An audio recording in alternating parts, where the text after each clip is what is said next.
की थी। ये जो मूढ़ जीव हैं वो आगम पद्धति को तो व्यवहार समझता है और अध्यात्म पद्धति को निश्चय समझता है। न उसे आगम का ज्ञान है न अध्यात्म का। ये उसका स्वभाव ही इस प्रकार बना लेता है, सूझता ही वही है उसे, और ये क्रियाएं करके अपने को मोक्ष का अधिकारी मानता है। अब बहुलता में देखना, जो जीव तत्वज्ञानी नहीं हैं और क्रिया आदि करते हैं, वे उन क्रियाओं में अपने को मोक्ष मार्गी मानते हैं कि हम मोक्ष मार्ग में हैं। यद्यपि ये सब क्रियाएं मोक्ष मार्गियों में होती हैं, परंतु वो उन क्रियाओं को मोक्ष मार्ग नहीं मानता है। बस इतना अर्थ समझना। क्योंकि ये मैं पढ़ के ही शुरू कर दूं, फिर आगे सम्यक दृष्टि के विचार पढ़ेंगे। पृष्ठ 353 पर, इसलिए कि आगम अंग बाह्य क्रिया रूप प्रत्यक्ष प्रमाण है, उसका स्वरूप साधना सुगम है। बाह्य क्रिया करता हुआ मूढ़ जीव अपने को मोक्ष का अधिकारी मानता है। कल अपन ने पढ़ा था ना 353 पृष्ठ पर। अंतर्गर्भित जो अध्यात्म रूप क्रिया वह अंतर्दृष्टि ग्राह्य है। अरे जो अध्यात्म की क्रिया है वो तो अंतरंग के परिणाम है, वह क्रिया मूढ़ जीव नहीं जानता। अंतर्दृष्टि के अभाव से अंतर क्रिया दृष्टि गोचर नहीं होती है, इसलिए मिथ्या दृष्टि जीव मोक्ष मार्ग साधने में असमर्थ है। कल अपन ने इतनी चर्चा की थी कि उसे अंतरंग का ज्ञान नहीं है, उसे बाहरी ज्ञान है। जैसे आगम में कई जगह ऐसे उदाहरण दिए हैं, जैसे पहले बाल विवाह हो जाते थे, बाल विवाह हो जाते थे, गर्भ में विवाह हो जाते थे। जी हाँ, अगर आपकी लड़का हमारी लड़की हुई तो संबंध तय, आपकी लड़की हमारा लड़का हुआ तो संबंध तय, ऐसा चलता था। अब अपन कल्पना करो 4-5 साल के बच्चे के विवाह हो गए दोनों के। अब वो अगर खेलेंगे तो उन्हें मालूम है पति क्या होता है और पत्नी क्या होती है। बस ना, बच्चे हैं, झगड़ भी सकते हैं, नहीं हाथापाई भी कर सकते हैं, बच्चे हैं नहीं, उन्हें कुछ भान है कि पत्नी किसे कहते हैं, या उसे कोई ज्ञान है कि पति क्या होता है। उसको समझाते हैं घर के लोग, वो तेरा पति है, वो तेरी पत्नी है इत्यादि। वही बच्चों जैसी बात। उसने गाली दी तो हम क्या चुप रहेंगे, उसने ऐसा किया तो हम ऐसा करेंगे क्या। अब वो अपन उस चर्चा में नहीं जाए, माने उसे उन दोनों को न उसे पत्नी क्या होती है ये भान है, और न ये भान है कि पत्नी को कि पति क्या होता है। फिर वो व्यवहार जो सिखा दिया, इनके पैर छुओ, इनके ये करो, वो करते हैं सब, परंतु अंतरंग में कुछ भी। ठीक उसी प्रकार जो मूढ़ जीव हैं, वे आगम से ये तो जानते हैं कि ये क्रिया करना, ये क्रिया करना, ये क्रिया करना, परंतु अध्यात्म ज्ञान के बिना उनको कुछ भी नहीं ज्ञान है। वे मोक्ष मार्ग की साधना नहीं कर पाते हैं। इस तरह से मूढ़ की बात कही। अब सम्यक दृष्टि के विचार सुनो, शीर्षक में 353 पे सबसे नीचे। अब सम्यक दृष्टि के विचार सुनो। ये मिथ्या दृष्टियों के तो हो गए मूढ़ जीवों के। सम्यक दृष्टि कौन है सो सुनो। सबसे पहले ज्ञान में बात बताई ना, देखो संशय, विमोह और विभ्रम, ये 3 भाव जिसमें नहीं है सो सम्यक दृष्टि है। जबकि विषय देखो दृष्टि का चल रहा है और समझा रहे ज्ञान से। अरे संशय विभ्रम मोह किसके हैं? ज्ञान में दोष है। संशय विभ्रम मोह त्याग आपो लख लीजिए।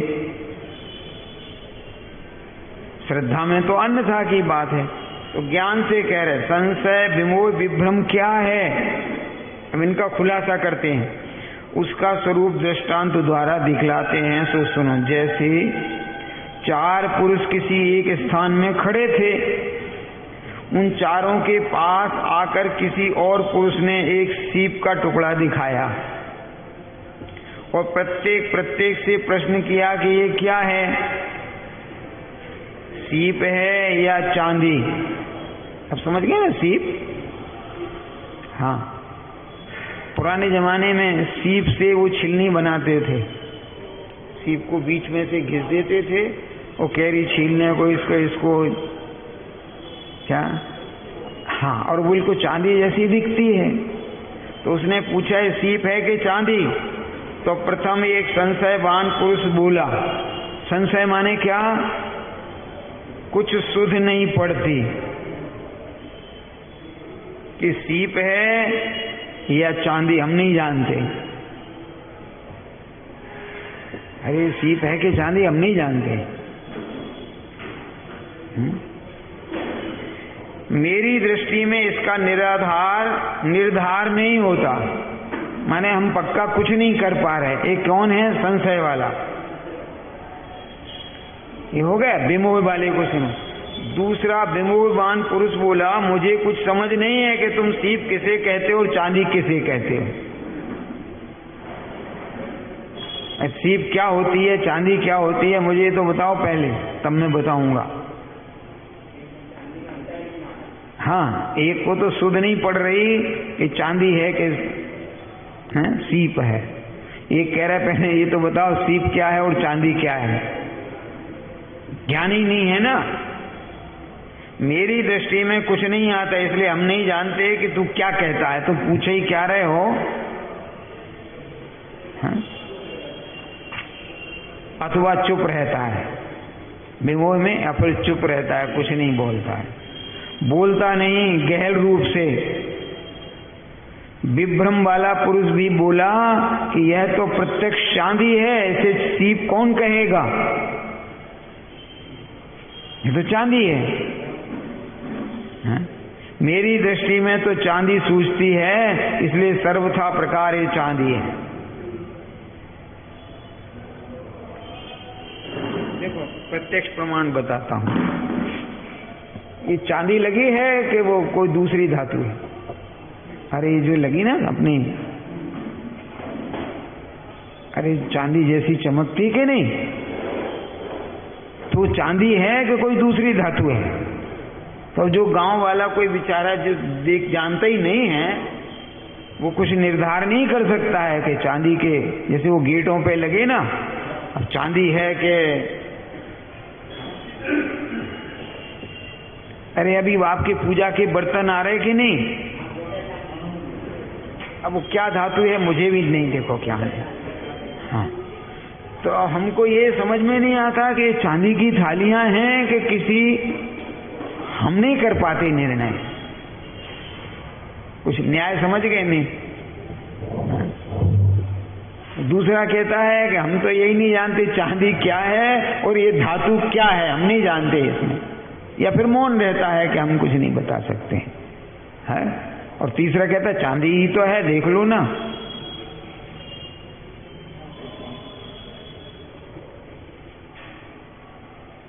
है, लगता नहीं है। वो आज के जो पूजन के सेट आ रहे हैं अभी, कौन सी धातु है वो मुझे नहीं मालूम है।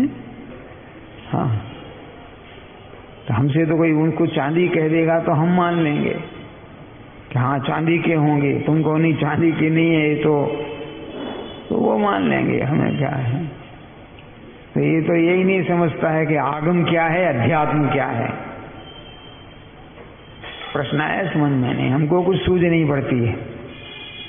और वो कहता है यही तो मोक्ष मार्ग है, और है क्या।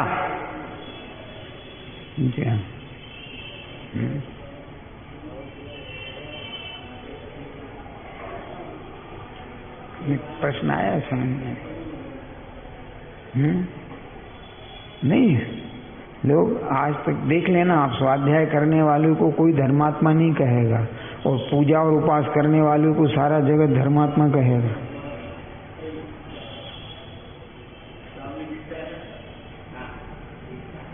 अरे दिखता क्या है तुम्हें, पता नहीं, निर्णय ही नहीं है, तुम ही हो विभ्रम में।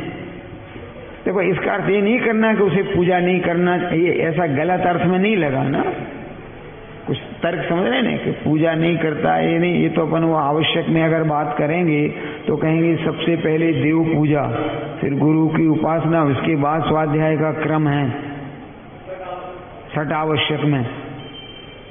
अब आप क्या करते हो, अकेला स्वाध्याय करते हो, तुम्हें देव पे श्रद्धा कहाँ है, गुरु पे श्रद्धान कहाँ है। एक तो ये अर्थ भी हो गया। अब इधर से चलते हैं कि यदि श्रुत का अभ्यास करता है, एक पूजा कर ली, अपने श्रुत में लगा हुआ है और ये दिन भर पूजा की है, इन्होंने उपवास किया है और दिन भर सोने में और टीवी में बिताया है, इन्होंने एक आसन किया है शरीर की सामर्थ्य को देखकर। देखो, उपवास की उपेक्षा करके नहीं, शरीर की सामर्थ्य को देखकर उसने एक आसन किया और दिन भर उसने अपने श्रुत में मन लगाया। उसे कोई धार्मिक पुरुष नहीं कहेगा। कहेगा? देखो, सामर्थ्य वाले को मत ले लेना कि शरीर में सामर्थ्य है उपवास करने की और वो श्रुत के आलम्बन को लेके उपवास नहीं करता है, वो भी ऐसा ही अज्ञानी है। हाँ, वो तो किनकी बात के उपवास में समर्थ नहीं है और अपने श्रुत का अभ्यास करता है, लेकिन उसे कोई धार्मिक पुरुष कहता है? तो वो मोक्ष मार्ग किसमें मानता है? क्रियाओं में। किसमें? क्रियाओं। जैसे आप सबकी अगर बात करें तो होता क्या, वो दोषात्मक बन जाता है। ये जब चौके में जाते हैं पांव धोते हैं, इनसे पूछो इनके पांव धुलते भी हैं? 4 बूंद भी पंजे पे नहीं गिरता है और इनके पांव धुल जाते हैं और धड़ाधड़ दौड़ जाते हैं। इनके हाथ धोने का ही देख लो, 2 बूंद पानी लेते हैं उंगलियों पे गिलास में से लिया, किसी भी पात्र में से ऐसा जरा सा उंगलियों पे लिया और मसल लिया तो पूरे में मैल लग गया कि हाथ धुल गया। बात करते हो यार, अरे कुछ न्याय समझ रहे नहीं। देखो, यहाँ हाथ धोने का परिहार नहीं करना, लेकिन वो उस क्रिया में मोक्ष मार्ग मानता है, धर्म मानता है।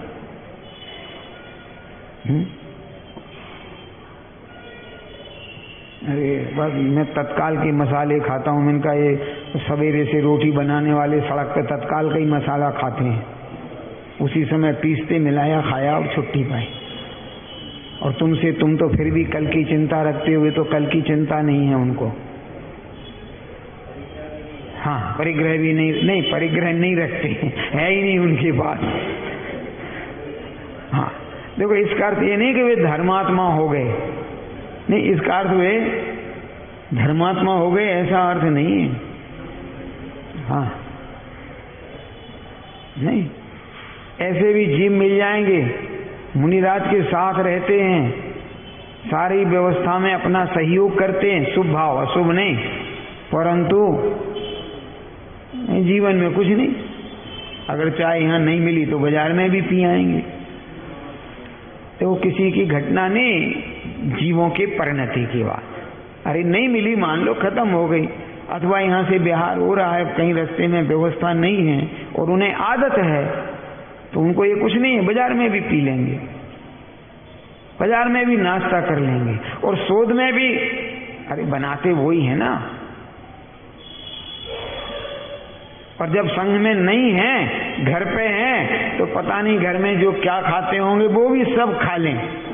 तो वो जितने दिन मुनिराज के संग में रहकर उन्होंने शुद्ध भोजन किया, वो सच बताना उनके राग के अभाव का प्रकरण था कि वो तो व्यवस्था शुद्ध भोजन की ही है।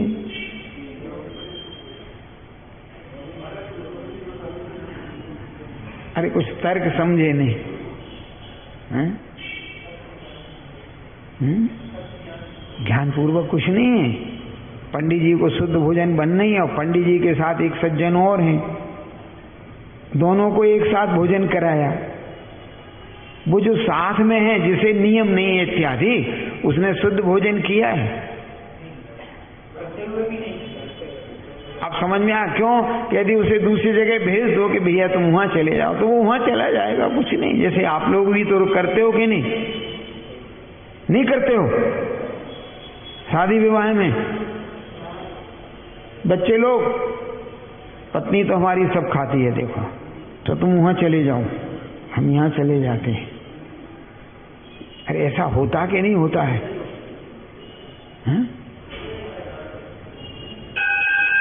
अरे होता है कि नहीं? फिर वो व्यवस्था वहां थी नहीं तैयार, और सूद में तो थी। अब ये रात में नहीं खाते हैं, उन्होंने कहा नहीं हम भी यहीं खा लेंगे, और रात हो जाएगी।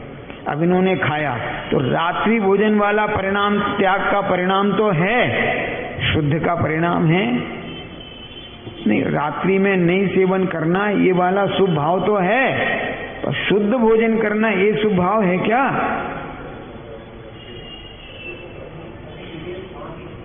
ऐसा 3 तरह से हो गए, संशय, विमोह और विभ्रम। इसे सीप कौन कहेगा? मेरी दृष्टि में तो चांदी सूझती, इसलिए सर्वथा प्रकार यह चांदी है। सीप को चांदी कह रहा है। इस प्रकार तीनों पुरुषों ने तो उस सीप का स्वरूप जाना नहीं, तीनों ही गलत हैं, इसलिए तीनों मिथ्यावादी हैं। अब चौथा पुरुष बोला कि यह तो प्रत्यक्ष प्रमाण सीप का टुकड़ा है, इसमें क्या धोखा?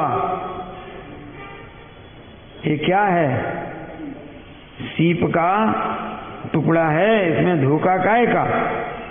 सीप सीप सीप, निराधार सीप, निर्धार सीप, इसका जो कोई और वस्तु कहे वह प्रत्यक्ष प्रमाण भ्रामक अथवा अंध। ये तो पक्का सीप है। क्या है? हाँ? तो हम क्या करें?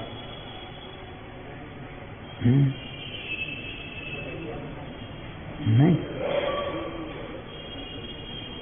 अभी आपको सब धर्मात्माओं में बता दूं, अच्छे अच्छे विभ्रम हुए, और महाराज भी समझाएं तो भी समझने को तैयार नहीं। हाँ, आपको तो भी मंदिरों में बता दूं। हाँ? अब उस दिन विमल सागर जी महाराज समझा रहे थे कि नहीं, सिद्ध भगवान का, शांतिलाल जी महाराज समझा रहे थे कि वो जो कटा, क्या जो आकार बनाया है सिद्ध भगवान का, उसमें सिद्ध भगवान कहाँ है? वो तो सब बाहरी है आकाश, और वो सब कटा हुआ, उसमें सिद्ध परमात्मा है कहाँ? और उसमें मंत्र अंक न्यास शुद्धता कुछ हुई कहाँ है? तो इधर रख दोगे तो इधर का आकाश, इधर ले गए उधर का आकाश, पीछे कांच लगा दिया तो उससे क्या सिद्ध भगवान हो गए? परंतु कोई मानने को तैयार है? बोलो, हैं? अरे वो सब कह लिया, मानने को तैयार हो? हाँ, हमने तो हटाने तक का कहा, परंतु अच्छा हटा के बताए कोई मुझे किसी मंदिर में से ताकत किसकी है? हैं? कुछ न्याय समझ रहे नहीं, उनको ही निर्णय नहीं है ना।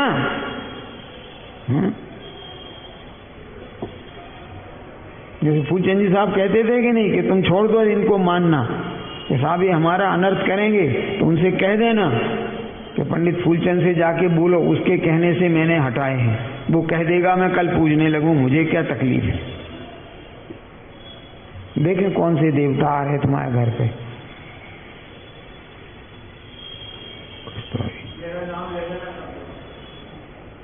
मैंने तो भरी सभा में बोलते थे ना, कांच मंदिर पे पंडाल में, कि आप कुदेव आदि को मत पूजो, अगर कोई विघन करें तो आप मेरे पास भेज देना, उनको कहना कि उससे कहो, उनके मना करने से मैंने काम नहीं किया है आपकी पूजा पाठ। हाँ? तुमको काहे को तकलीफ, कहना हमको काहे को तकलीफ देते, उसको बोल जिसने मना करवाया। हाँ? ऐसा निर्धार माने पक्का करो। इसको जो कोई और वस्तु कहे वह प्रत्यक्ष प्रमाण से भ्रामक है अथवा अंध है। उसी प्रकार सम्यक दृष्टि को स्वपर स्वरूप में न संशय, न विमोह और न विभ्रम यथार्थ दृष्टि है। यथार्थ माने ध्यान रखना शब्द को, जैसी है, जिस स्वरूप की है, जैसी वहां योग्य है वैसी है। जी हाँ, नहीं, इसलिए सम्यक दृष्टि जीव अंतर्दृष्टि से मोक्ष पद्धति को साधना जानता है। कैसे? ऐसे आपको भी मालूम नहीं है। क्या मालूम नहीं है? कि सीप शुद्ध होती है कि अशुद्ध होती है? हाँ, जब तो तुम्हारे घर पे बंधन बार टंगी है पूरी सीप की। ध्यान रखना, कोई घटना नहीं समझना। नहीं तो कहो तुमने कब देखी, हमारे यहाँ है कहाँ। हाँ, अरे नहीं, प्रश्न ऐसा बनता ना, जैसे हमने कहा तुम्हारे घर में टंगी है, तो इनको कहा कि हमारे घर में बंधनी बार नहीं है, कहाँ से टंगी? और आज तक तुम हमारे घर आए नहीं, देख कहाँ से ली तुमने? हमने तो घर भी नहीं देखा, कौन सी गली कहाँ पर है। प्रश्न आया, नहीं देखा आज तक। बोलो सही बात है, यही पता नहीं है कहाँ, घर कहाँ है, तो फिर तुमने बंधनवार कहाँ से देख ली? इसका अभिप्राय जिनके घरों में टंगी है उन्होंने उन सीप को शुद्ध मान के टांगा कि अशुद्ध मान के टांगा? तो दिन भर छिलते रहते हो उससे। हाँ, छिलते रहते। हाँ, अच्छा, तुम कौन सी कम हो पंडित जी? मैंने कहा भैया अब हम पे काहे को कहते हो कि तुम्हारे यहाँ पर्दे टंगे? मैंने कहा हाँ टंगे। धुलते हैं रोज और छीते हो कि नहीं? नहाए बिगर नहाए सब। फिर शास्त्र जी पढ़ते हो, ये बात करते हो यार।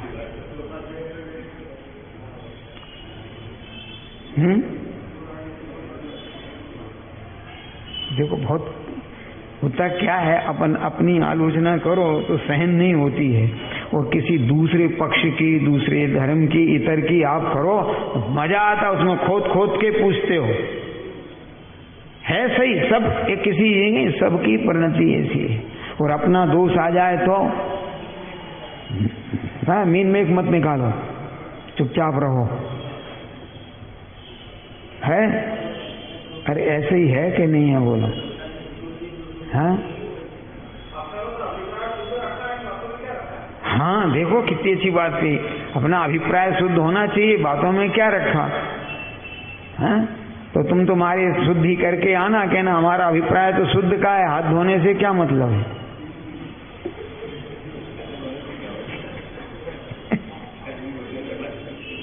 अरे अभिप्राय तो शुद्ध है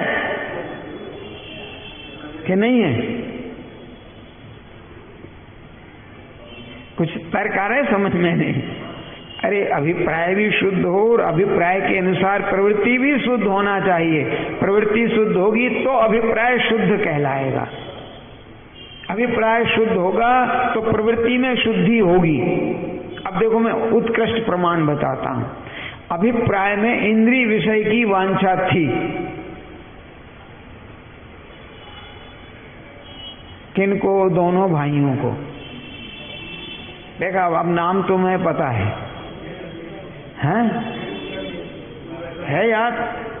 अभिप्राय में इंद्रिय विषय के परिणाम थे, तो प्रवृत्ति में क्या क्या स्थिति बन गई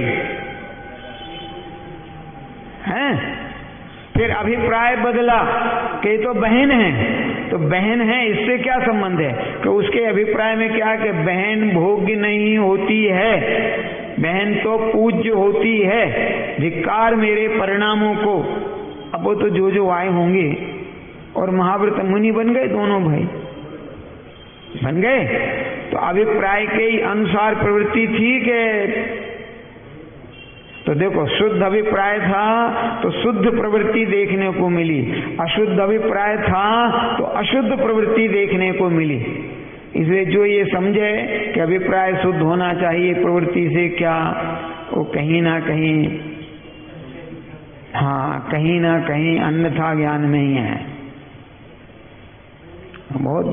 हाँ? और कहीं ऐसा भी है, प्रवृत्ति को क्या कहें, अभिप्राय समझो। हाँ, अभिप्राय भी समझना। जैसे पूर्वी क्षेत्र के लोग, बिहार तरफ के, दंतीसा को भी तालब विषय बोलते हैं। शांति लाए, आप हिंदी पढ़ो, उसमें सब लिखा है कौन से क्षेत्र के लोग किस अक्षर को नहीं उच्चारण करते हैं, और वो वही उच्चारण करते हैं। जी हाँ, तो भैया वहां प्रवृत्ति की बात मत करो, अभिप्राय समझ लो। हाँ, आप यहां के विद्वानों को बता दूं, अमृत को अमृत अमृत करते हैं, बड़े बड़े दिग्गज अमृत को अमृत अमृत करते हैं। तो भैया हम वहां कहते हैं अब अभिप्राय समझो, कहां इनकी प्रवृत्ति पे बात करती हो। और मंत्र शास्त्र की बात करेंगे तो एक अक्षर भी गलत होने पर मंत्र बिल्कुल किसी काम का नहीं होता है। जी हाँ, अब समझ में आ गई नहीं आ गई? एक सज्जन बोले हम शुद्ध तो बोलते हैं सब, तुम्हें क्या इसमें तकलीफ है? मैंने कहा किसी का गला बैठ गया हो उसे संगीत के कंपटीशन में बिठा देना। अरे कई बार होता है ना, गला रूंध जाता है किसी कारण से, तो उनको संगीत के कंपटीशन में बिठाना, वे विजयी होते हैं कि वो मना ही कर देगा कि नहीं मेरा गला खराब है, मैं इसमें भाग नहीं ले सकता हूँ। कि नाम तो लिखाया था, कि नाम लिखाया था जब मेरा स्वास्थ्य ठीक था, अभी गला काम नहीं कर रहा है, फिर भी आपको मेरे से सुनने की इच्छा है तो हम गा देंगे, परंतु इसमें भाग नहीं लेंगे। है, आप लोगों ने कभी देखे नहीं देखे? वो कह देते नहीं हम आपको गीत गा देंगे, सब कर देंगे, भाई आपकी इच्छा है हमारे कंठ से, लेकिन हम इसमें भाग नहीं लेंगे। कहीं क्यों? तो आपको तो पढ़ना नहीं आता है, उच्चारण आता ही नहीं है, इसके बावजूद भी तो ये कहाँ है? कहीं ना कहीं अन्यथा दृष्टि, बस इतना अर्थ करना। तो वो मोक्ष की पद्धति को साध नहीं पाते हैं, ऐसा।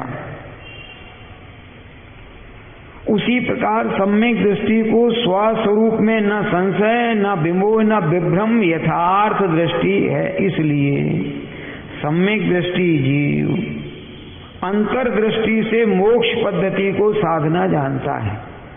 कहां से जानता है? अंतर्दृष्टि से, बाहर से नहीं। ऐसे बिना ज्ञान के नहीं, अंतर्दृष्टि भी ज्ञान के बिना नहीं आएगी। मैंने भी सोचा था हारमोनियम बजाने का, तो एक दिन देखा मैंने वो यूं यूं करता रहता और यूं उंगलियां चलाता है, कभी इधर कभी उधर। हमने भी ऐसा ही किया, कभी इधर कभी उधर, कभी इधर कभी नीचे कभी ऊपर। क्या बजेगा?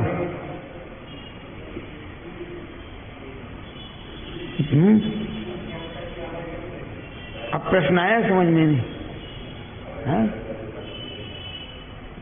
क्या बजेगा? वो ढोलक वाला बस ऐसे ही तो बजाता है, ऐसी उंगलियां मटकाता रहता है, ऐसा ठोकता रहता है। मैंने कहा तुम बजाओगे तो शोर कहलाएगा, है? इसलिए अंग्रेजी वालों ने तो बहुत मार्मिक शब्द रखा, बजाना रखा ही नहीं। तबले को बजाना नहीं कहा, हाँ उंगलियां उस पर खेलती हैं। अरे प्ले ऑन तबला, हाँ, उंगलियां उस पर क्रीड़ा करती हैं। प्ले माने खेल है। ये बात तो इसका मतलब उन्हें सीखना पड़ता है कि नहीं? कुछ फर्क लगा समझने में? हाँ, अब समझ में आया नहीं? तो सम्यक दृष्टि ही मोक्ष मार्ग साध सकता है। मिथ्या दृष्टि बाह्य भाव बाह्य निमित्त रूप मानता है। वह निमित्त नाना रूप हैं, एक रूप नहीं है। एक कार्य में अनेक प्रकार के निमित्त होते हैं। अंतर्दृष्टि के प्रमाण में मोक्ष मार्ग साधे और सम्यक ज्ञान स्वरूपाचरण की कणिका जागने पर मोक्ष मार्ग सच्चा। देखो तीनों की बात कही है। कह रहे हैं तो मोक्ष मार्ग साधे माने श्रद्धा, फिर सम्यक ज्ञान और फिर स्वरूपाचरण की कणिका। कणिका माने अब एक देश से शुरू कर रहे हैं ना, कहां से? एक देश के अभाव में सर्वदेश होता है,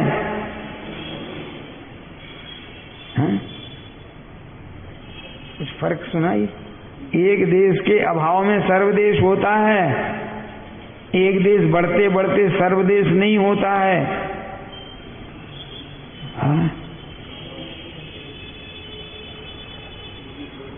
ऐसा जीव ऐसा मानते ना, एक देश बढ़ते बढ़ते बढ़ते बढ़ते सर्वदेश हो जाएगा, ऐसा नहीं है।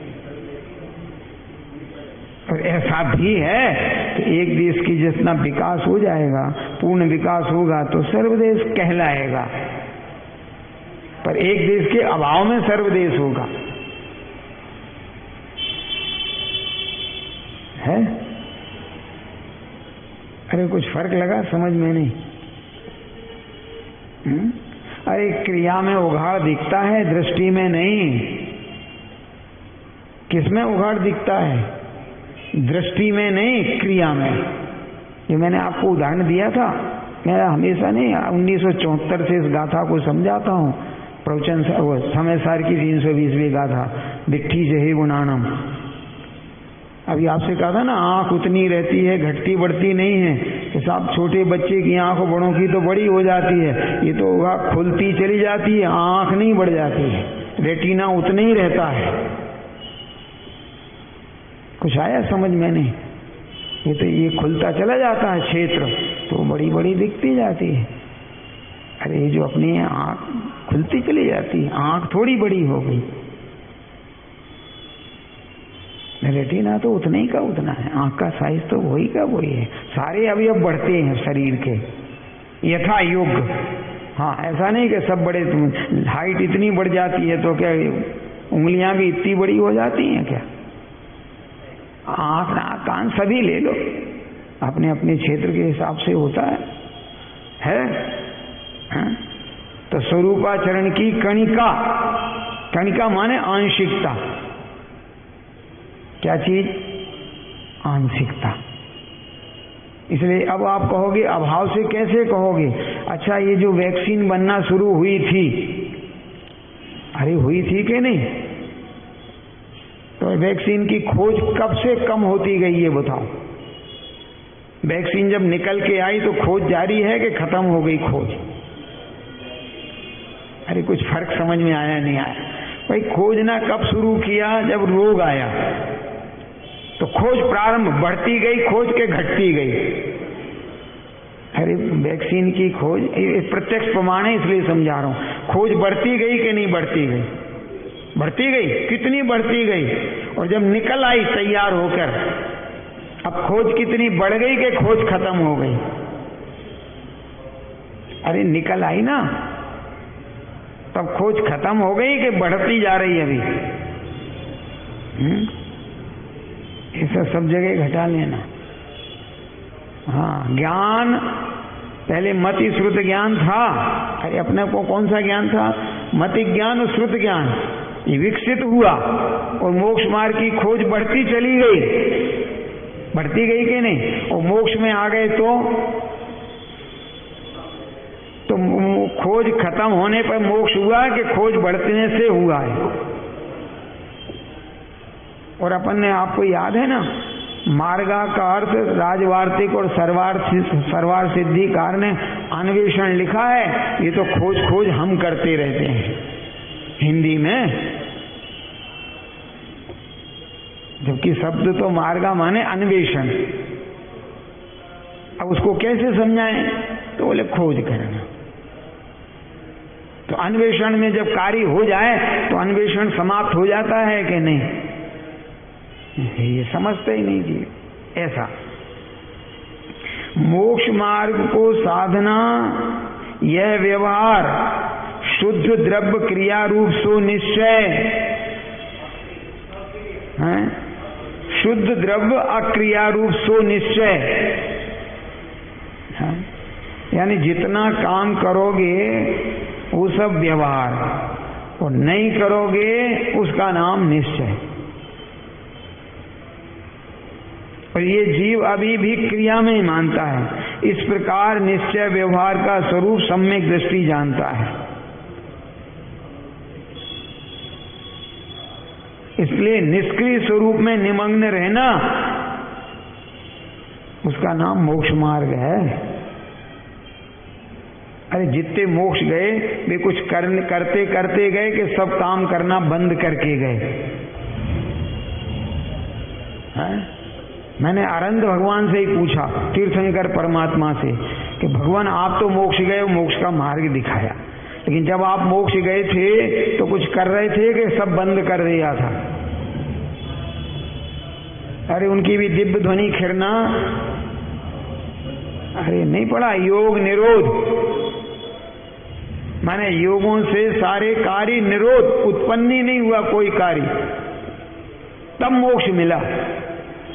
जब तक समौ शरण में दिव्य ध्वनि इत्यादि रूप परिवर्तन होता रहा, विहार होता रहा, तब तक मोक्ष नहीं गए।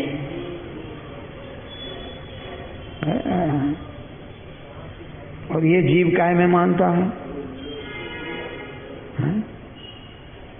बोले एक स्थान पर नहीं रहना चाहिए, इससे राग बढ़ जाता है, इसलिए हम कहीं भी टिकते नहीं हैं, ये धर्म है, मोक्ष मार्ग है। मैंने कहा बंजारे लोग ज्यादा दिन तक किसी नगर में टिकते नहीं हैं।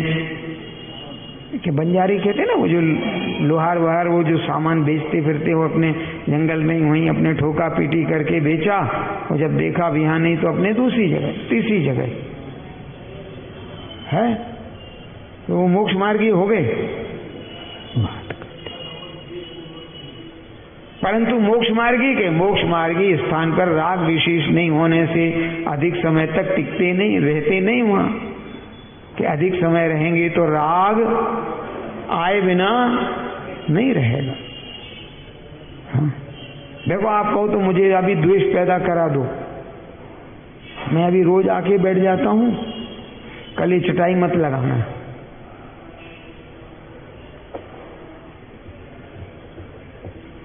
राग द्वेष आएगा कि नहीं आएगा? फिर मैंने इनसे कहा भैया चटाई लगा दो, नहीं सहज, अभी कोई कषाय पैदा नहीं हुई। इनने कह दिया नहीं, उनने मना कर दिया कि पंडित जी को चटाई नहीं लगाना। बोलो कैसे परिणाम हो गए?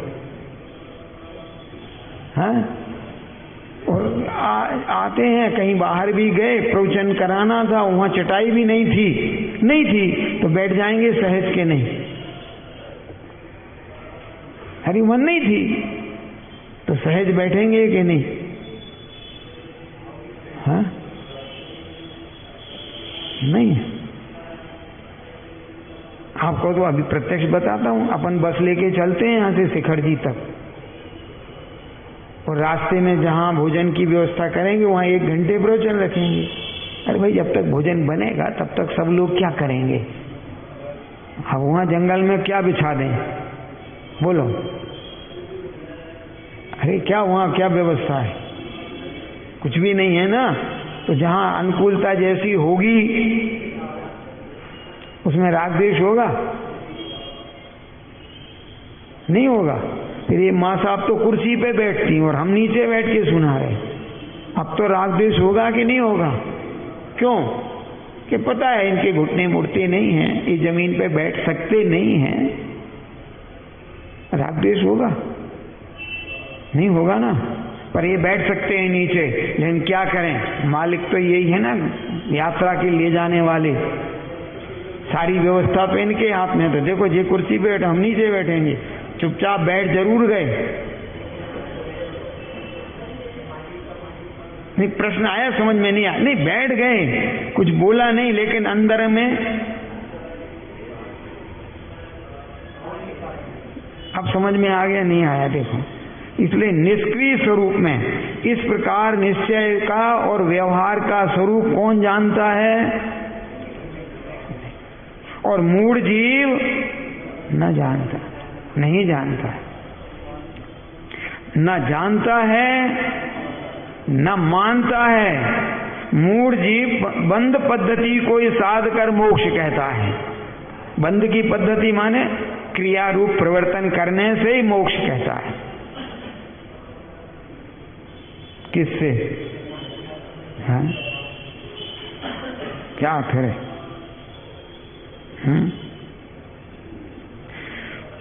वह बात ज्ञाता नहीं मानते।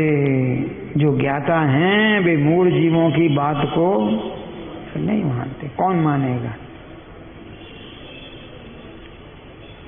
मानेगा? नहीं मानेगा। क्यों? इसलिए कि बंध के साधन से बंध सधता है, मोक्ष नहीं सधता। क्या सधता है? अरे बंध का साधन करोगे तो बंध सधेगा, मोक्ष नहीं। आप पुण्य बांधने को शिखर जी जाना, पुण्य तो नियम से बंधेगा, हाँ नियम से बनेगा, मोक्ष मार्ग नहीं होगा।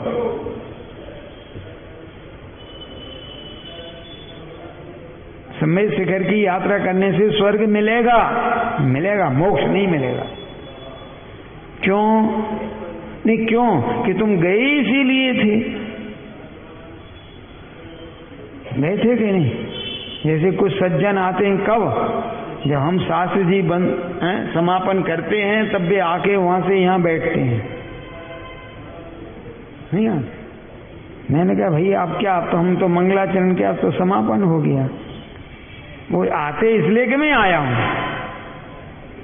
अरे प्रश्न आया समझ में नहीं, आते किस लिए? मैं आया, दिखाते हैं ना कि मैं आता हूं, बस खत्म। और फिर बस खड़े होके पंडित जी और एक शंका बता दो, और एक भैया हमने जो कहा हो उसमें शंका हो तो पूछ लो। नहीं नहीं नहीं नहीं, हमारी वो शंका तो कुछ अलग है।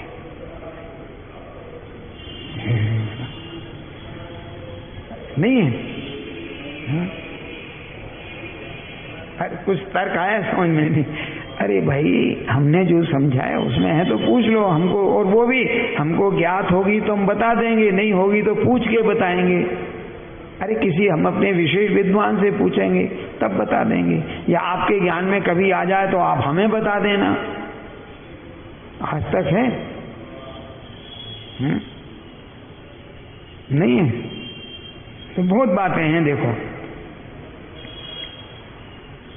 ज्ञाता जब कदाचित बंध पद्धति का विचार करता है तब जानता है कि इस पद्धति से मेरा द्रव्य अनादि का बंध रूप चला आया है। अब इस पद्धति से मोह तोड़कर प्रवर्त इस पद्धति का राग पूर्व की भांति है नर। किस लिए करते हो? ये संबोधन है ना, हे नर किस लिए करते हो? क्षण मात्र भी बंध पद्धति में मग्न नहीं होता। वह ज्ञाता अपने स्वरूप को विचारता है, अनुभवता है, ध्याता है, गाता है, श्रवण करता है। नवदा भक्ति तप क्रिया अपने शुद्ध स्वरूप के सम्मुख होकर करता है। क्रिया सम्यक दृष्टि, तो ये जो नवदा भक्ति कौन करेगा? ये नवदा भक्ति करते हैं, सच बताना कि सिर्फ बोलते हैं,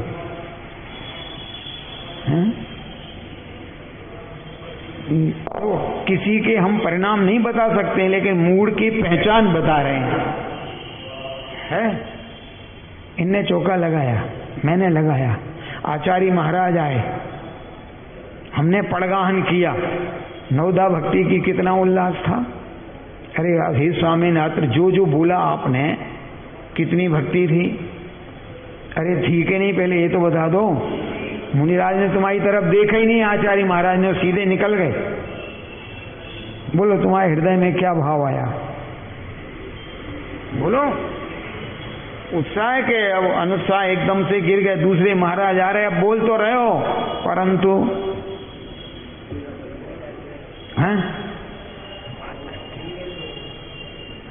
महीने भर चौका लगाया, आचार्य श्री का एक दिन नहीं हुआ, अब हम तो भगी आए।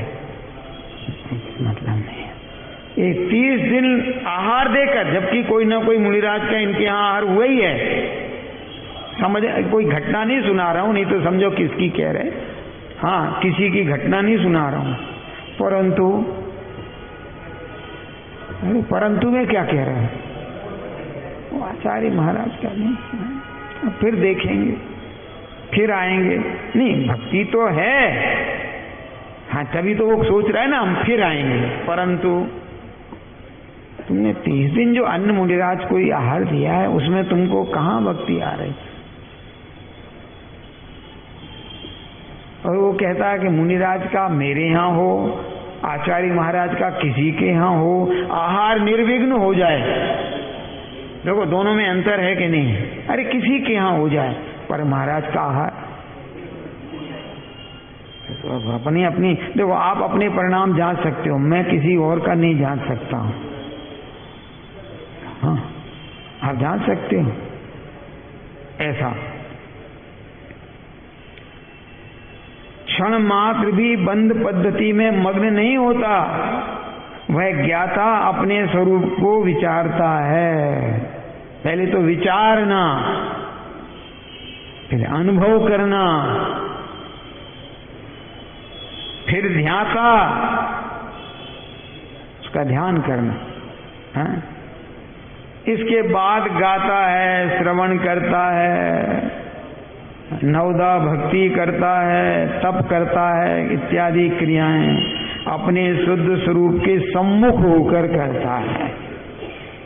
स्वरूप के सम्मुख होकर करेगा तो ये सब मोक्ष मार्ग हैं, और स्वरूप से विमुख होकर करेगा तो मोक्ष मार्ग नहीं, बंध मार्ग है, संसार मार्ग नहीं। क्योंकि अभी संसार मोक्ष दो नहीं चल रहे हैं, बंध मार्ग और मोक्ष मार्ग, बस दो शब्द हैं।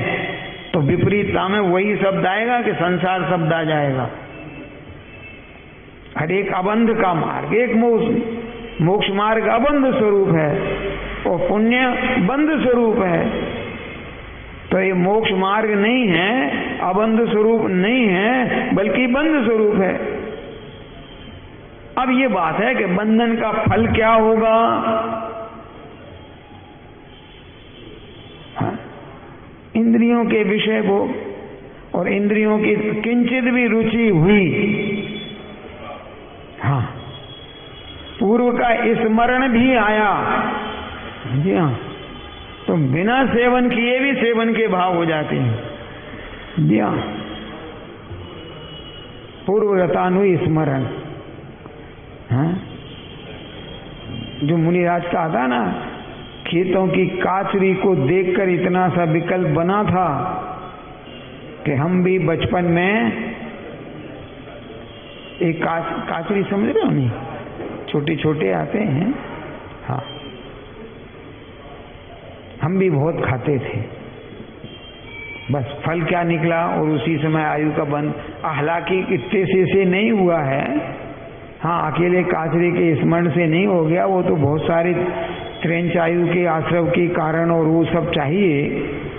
लेकिन प्रथमान युग का विषय है कि जिसकी त्याग कराना हो उसको मुख्य करके वो सारा कथन कर देते हैं। हाँ, ऐसा नहीं है कि अकेले काचरे में भाव आए गए सो बन गए थे। हाँ, एक ने विषय सेवन किया तब भी मोक्ष मार्ग बता रहे, मोक्ष गए हैं, और एक ने विषय सेवन नहीं किया लेकिन ले गए, उत्ते में नरक चले गए। वाह, है प्रथमान योग, है? रावण को नरक बताया और राजा मधु को, अब कुछ तर्क आए समझ में नहीं कि उसके कारण बहुत से होते हैं पर मुख्य किसी एक कारण को कर दिया जाता है। ऐसा यह ज्ञाता का आचार, इसी का नाम मिश्र व्यवहार है। किसका? शुद्ध स्वरूप के सम्मुख होकर, हाँ, दूसरे के सम्मुख नहीं। तो कोई दिख जाए तो उससे क्या लेना देना। मैं आप सब की बात बताता हूं, आप सब देखते हो लेकिन सम्मुखता किसी और की रखते हो। हाँ, आप सब जितने बैठे हैं उन सब की बात कर रहा हूं, है ऐसा नहीं? अच्छा बताता हूं, आप जितने लोग आए हो बैठने, सबने धोख दी थी कि नहीं? अरे यहां धोख दी थी कि नहीं? अच्छा, अगर बीच में से उठ के जाओगे, धोखे कहते हो ना, धोख देकर जाओगे कि ऐसे ही उठ के चले जाओगे सीधे? मेरे सम्मुख के श्रुत के सम्मुख अब आप बता दो। जबकि शास्त्र बल्कि पूरा नहीं दिख रहा है, इतना ही दिख रहा है कि हाँ रखा है, ये कपड़े के कारण इसके का इत्यादि। और मैं तो, आपने धोख किसके सम्मुख दी? हाँ, जब तुम सब कुछ इतना होने पर भी श्रुत के सम्मुख धोख दे सकते हो, तो तो क्या बाह्य क्रिया करते हुए स्वभाव के सम्मुख रहकर नहीं कर सकते हो क्या? बताओ आप। अरे अपन सब हैं, कोई किसी की बात तो नहीं है। बोलो कहीं भी, यहीं से नहीं कह रहा हूं, कहीं भी अपन धोख देते हैं तो किसको? अभिषेक हो रहा था, तुम नीचे खड़े थे, अभिषेक करने वाले, अब आपने धोख दी, जो कुछ भी किया, आप जो मगनता हो रही थी आपको, वो भगवान जिनेंद्र की के अभिषेक करने वालों की। और ये जो घर के लोग जो फोटो खींच रहे थे, नहीं निंदा नहीं समझा रहा हूं, अरे उनके परिवार के लोग जो फोटो खींच रहे थे, वो उनको मगनता किसमें थी? मेरे पिताजी ने, मेरे पुत्र ने, मेरे इसने, यही मगनता थी कि नहीं थी फोटो खींचने में? और बाकी के जितने लोग सब थे वे भी मगन थे किसमें? भगवान की सम्मुखता में। और ये मगन थे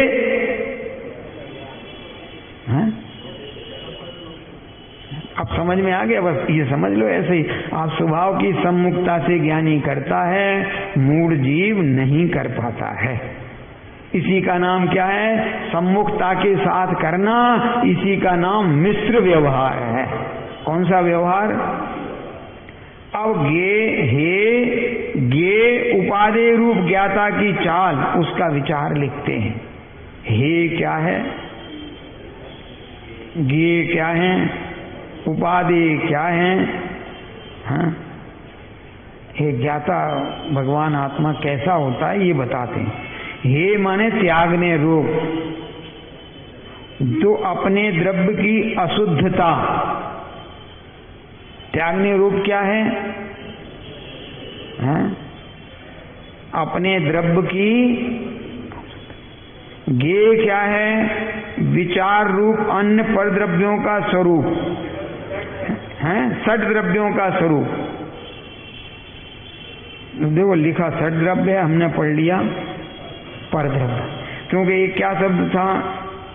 अपने द्रव्य की अशुद्धता, तो पर द्रव्यों का, जबकि शब्द क्या है? दोष तो है नहीं, दोष तो है, निर्दोष नहीं कह सकते हैं। षड द्रव्यों का स्वरूप, 6 द्रव्यों का स्वरूप ये गे हैं। तो उपादेय क्या है? आचरण रूप अपने द्रव्य की शुद्धता, माने अपने द्रव्य का शुद्ध आचरण, ये उपादेय है। बाकी सब 6 द्रव्य गे हैं और अशुद्धता हे। क्या है? अशुद्धता हे है नहीं है। और ये अशुद्धि को भी हाँ शुद्ध मानता है, मानता है कि नहीं? है? आप एक बात निर्णय करना, जो ग्रहण करने योग्य ग्रहण कर लो, पात्र में वो चीज रहना नहीं चाहिए। अगर रहती है तो अशुद्धि है। हाँ है नहीं? बता दो, आप चिंता मत करो, सब बताएंगे। आपको मूंग का हलवा दिया गया कटोरी में, मूंग का आपने खाया? अरे खाया, कौन सी बात है? कटोरी धोई? अरे धोई, हम कब कह रहे थे? लेकिन चिकनाई, कटोरी शुद्ध है क्या? शुद्ध है। वो चिकनाई क्या है मुझे ये बता दो, चिकनापन। हाँ अशुद्धि है जी। हाँ, इसलिए पुराने लोग छार से हाथ धोते थे भोजन के बाद। छार माने लवण, नमक। आपने देखा नहीं देखा? पुराने लोग भोजन करा, पहले चम्मचें नहीं थी ना, चम्मच नहीं थी, हाथ से ही खीर वगैरह सब खाते थे, चिकनाई हो ही जाती थी, तो नमक से धोते थे आखिरी में हाथ। हर जब तुमने खाया है तो फिर क्या? तो भैया वो प्रवर्तन की बात थी, अब निष्क्रिय अप्रवर्तन की बात है, तो अप्रवर्तन में वो चिकनाई नहीं चाहिए। जी हाँ, तो हम पाठ करेंगे, सब करेंगे, परंतु जब स्वस्वरूप में आएंगे तो ये सब नहीं चाहिए, तब शुद्धि कहलाएगी, अन्यथा तो। और ये जीव अनादि से नहीं, ये जीव की अनादि से प्रवृत्ति यही रही है। श्रुत के सुनने के बाद भी ये जीव है नहीं मानता है, नहीं मानता है।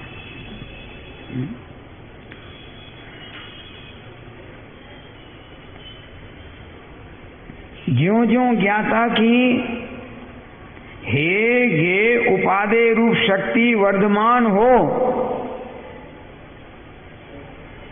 वर्धमान माने हाँ बढ़ती जाए क्रमशः, क्या हाँ। अभी आपको वर्धमान में और वृद्धि में भी अंतर नहीं मालूम है शांतिलाल जी, वर्धमान में और वृद्धि में अंतर नहीं मालूम है, बताएं। देखो इसमें वृद्धि हो रही तो कहीं भी बढ़ जाना वो वृद्धि है, कहीं भी कैसी भी। वर्धमान में ऐसा नहीं है, सूर्य उदय होता है और अस्त भी होता है, उदय कितना बड़ा होता है, अस्त कितना छोटा होता है, के बराबर होता है। सूर्य वर्धमान है कि नहीं, वर्धमान माने आप समझ में आ गया नहीं, और वृद्धि माने बढ़ जाना, बस वृद्धि माने हाँ, पैसा वर्धमान नहीं होता है, पैसे की वृद्धि होती है हाँ, कि वर्धमान होता है। ज्ञान में वृद्धि होती है कि वर्धमान होता है। नमा श्री वर्धमानाय निर्दूत कलिलात्मने, रत्न श्रावकाचार्य में, जो ज्ञान से वर्धमान है, नाम तो वर्धमान था ही, परंतु समंत भद्र स्वामी ने बाल्यावस्था को नमस्कार नहीं किया।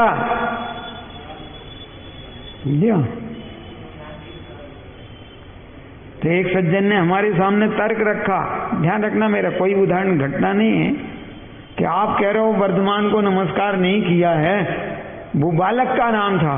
बोले आदिनाथ भगवान, ऋषभदेव, हाँ अजितनाथ, ये तो सब जो नाम पहले से हैं बचपन से वही नाम है, फिर इनका क्या होगा। मैंने कहा अगर इनके भी दो दो नाम होते तो जो वीतरागता का होता उसे मुख्य करते, राज अवस्था का नहीं करते। और जिनके नाम में परिवर्तन नहीं है तो स्पष्ट है हम तो वीतरागता के पूजक हैं, राग के पूजक हैं ही नहीं। तर्क आ रहा है समझ में नहीं।